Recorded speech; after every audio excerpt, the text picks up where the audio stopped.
कुछ पार्टियों को अच्छी मदद भी करते हैं। तो उन्होंने मतलब जहाँ जहाँ उन्होंने कोशिश की वहाँ वहाँ उस पार्टी की सरकार भी आई है। लेकिन बहुत जगह पर उन्होंने कोई स्ट्रैटेजी ना करते हुए भी बहुत सारी पार्टियां सत्ता में आई है। जिस तरह 2019 में माननीय नरेंद्र मोदी जी के नेतृत्व में सरकार आई, बीजेपी को 303 सीटें मिली। तब प्रशांत किशोर ने कोई मतलब बीजेपी को सपोर्ट नहीं किया था, उसके बावजूद भी नरेंद्र मोदी सत्ता पर आए थे। तो मुझे लगता है कि अगर प्रशांत किशोर जी और पवार साहब की अगर बात हुई है तो पवार साहब के बारे में हमको अच्छा रिस्पेक्ट है, वो अच्छे नेता भी है। लेकिन नरेंद्र मोदी जी के खिलाफ, बीजेपी के खिलाफ इसी तरह का अपोजिशन का मोर्चा खड़ा करने की जो कोशिश हो रही है या होने वाली है, उसमें बिल्कुल सफलता मिलेगी नहीं। क्योंकि 2024 का जो लोकसभा का चुनाव है, ये चुनाव बीजेपी और एनडीए जीतने वाली है। नरेंद्र मोदी जी दोबारा प्रधानमंत्री बनने वाले हैं। तो पवार साहब और प्रशांत किशोर के जो मतलब जो उनकी मीटिंग हुई है, उससे मुझे लगता है कि कोई अपोजिशन का एक बड़ा फॉर्मूला आगे नहीं आ सकता है। क्योंकि सभी अपोजिशन के लीडर एक साथ नहीं आ सकते हैं।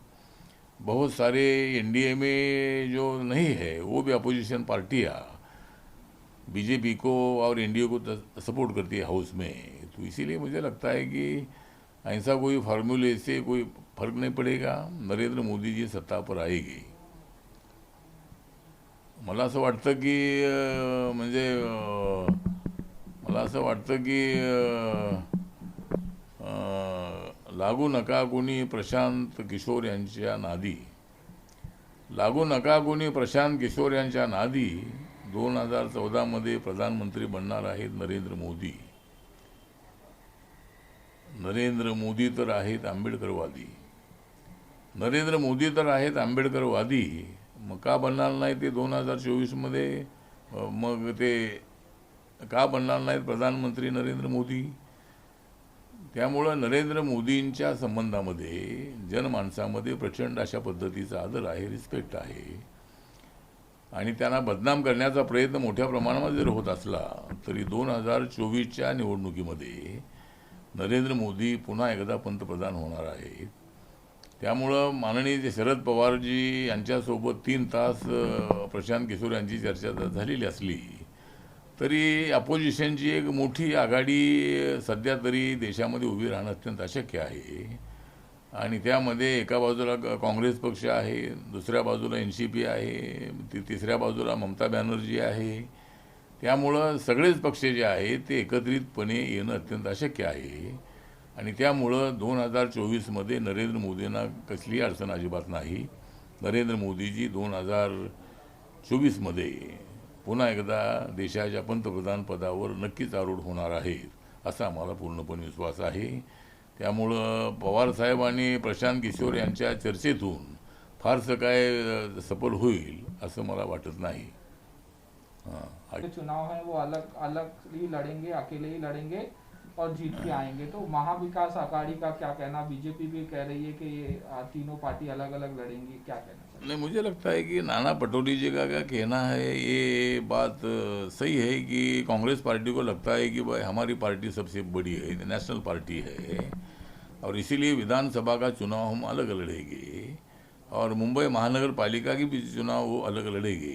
तो अच्छी बात है। अगर कांग्रेस अलग लड़ती है तो ये तीनों को एक साथ आना इलेक्शन में बहुत बड़ा मुश्किल है। 5 साल तक ये सरकार चलती है कि नहीं मालूम नहीं है। तो इसीलिए मुझे लगता है कि नाना पटोले जी का जो बयान है तो उसी तरह वो मतलब इंडिपेंडेंट लड़े। और अगर वो इंडिपेंडेंट लड़ते हैं तो उसका फ़ायदा हमको महायुति को हो सकता है, बीजेपी को हो सकता है।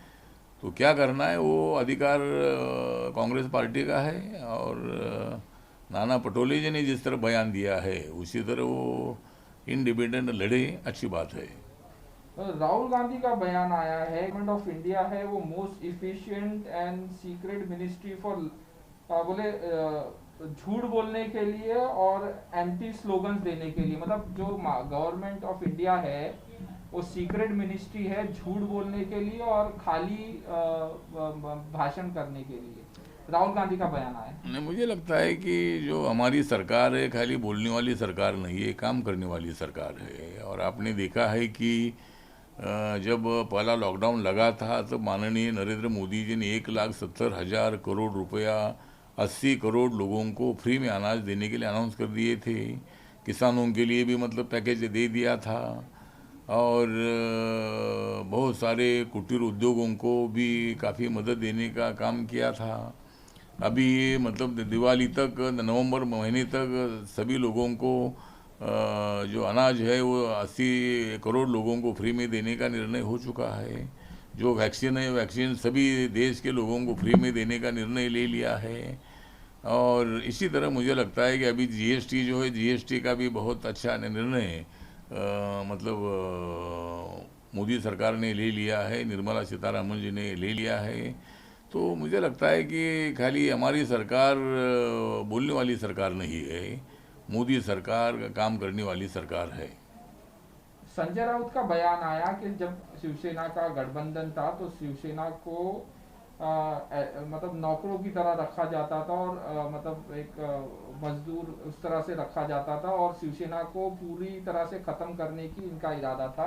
इस तरह से संजय राउत का बयान है। नहीं, मुझे लगता है कि संजय राउत का बयान है, लेकिन अगर शिवसेना मतलब गुलाम जैसा उनके साथ बर्ताव किया जाता था, इसी तरह का जो कंप्लेंट है ये संजय राउत जी की है, तो मुझे लगता है कि टाइगर कभी गुलाम नहीं होता है। टाइगर तो एकदम ताकतवर होता है, टाइगर तो दुश्मन का बदला लेने वाला होता है। तो टाइगर कैसा का गुलाम हो सकता है? तो इसीलिए जो आरोप संजय राउत जी कर रहे हैं, मुझे लगता है कि माननीय देवेंद्र फडणवीस और उद्धव ठाकरे जी के संबंध बहुत अच्छे रहे हैं और शिवसेना के मंत्री ताकत से काम करते थे। ऐसी कोई बात नहीं है कि भाई उनको गुलाम जैसा उनके साथ बर्ताव किया था। और अगर ऐसा गुलामगिरी में क्यों रहे 5 साल है, अगर वो गुलामी अगर वो खुद को तो समझ रहे हैं तो ऐसे गुलाम उनको मैं करता हूँ, जो अगर ऐसे गुलाम को मैं करता हूँ तो सलाम। तो इसीलिए मुझे लगता है कि ऐसा आरोप लगाना ठीक नहीं है। संजय राउत जी पत्रकार है, शिवसेना के नेता भी है, हमारे अच्छे मित्र भी हैं, तो उन्होंने खुद को गुलाम समझना अच्छी बात नहीं है। सर ये कोविड पर जो जीएसटी लगती थी तो उस जीएसटी को स्टॉप कर दिया है, जीएसटी वहाँ से हटा ही है। तो इसका मतलब ये है कि जो वैक्सीन की कीमत है ऑटोमेटिकली कम हो जाएगी और सभी लोगों को कम से कम पैसों में वैक्सीन लेने का मौका मिलेगा। लेकिन अभी सरकार ने तो अनाउंस किया है कि सबको वैक्सीन फ्री में मिलेगा। तो इसीलिए मुझे लगता है कि जीएसटी हटाने का निर्णय स्वागतार्ह है और निर्मला सीतारमण जी का मैं आभार व्यक्त करता हूँ, उन्होंने बहुत ही अच्छा फैसला ले लिया है।